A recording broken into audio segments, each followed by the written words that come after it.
باب ما یقرأ فی رکعتي الفجر، باب جو پڑھا جائے فجر کی 2 رکعتوں میں، یعنی کیا پڑھا جائے سنتوں میں.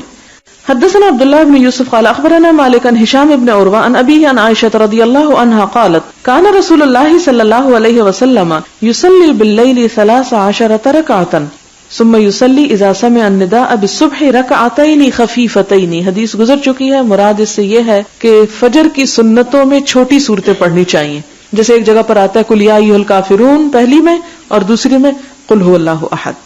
اور اس کے مقابلے میں طویل نماز کون سی ہونی چاہیے؟ تہجد کی یا پھر فجر فرض. یہاں پھر آپ دیکھیں کہ پچھلی حدیث میں نفل کا لفظ آیا، فجر کے نفل، تو یہ نفل اردو والے نہیں ہیں بلکہ فرض کے مقابلے میں تطوع کا لفظ آ رہا ہے.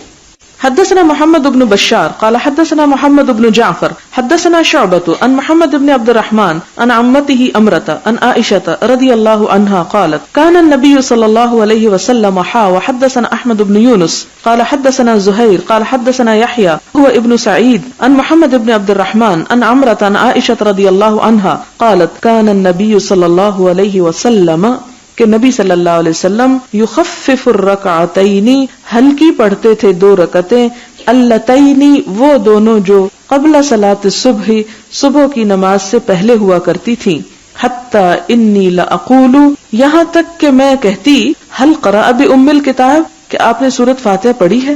یعنی اس سے دوسری بات یہ پتہ چلتی کہ اس میں آپ کی قرأت بھی ذرا تیز ہوتی تھی، نہ صرف یہ کہ صورتیں چھوٹی ہوتی تھی بلکہ جو پڑھنے کا انداز ہوتا تھا وہ بھی جلدی ہوتا. کیونکہ آپ دیکھیں جیسے فجر کی نماز ہے جو آپ جماعت کے ساتھ پڑھتے ہیں تو اس میں امام کیسے پڑھتا ہے؟ ٹھہر ٹھہر کے پڑھتا ہے، وَرَتِّلِ الْقُرْآنَ تَرْتِيلًا. لیکن اس کے مقابلے میں سنتیں تو وہ جب انسان خود سے پڑھے تو کیا کرے، یعنی اس میں بہت آہستہ نہ بھی پڑھے تو نماز ہو جائے گی، یہ مراد ہے.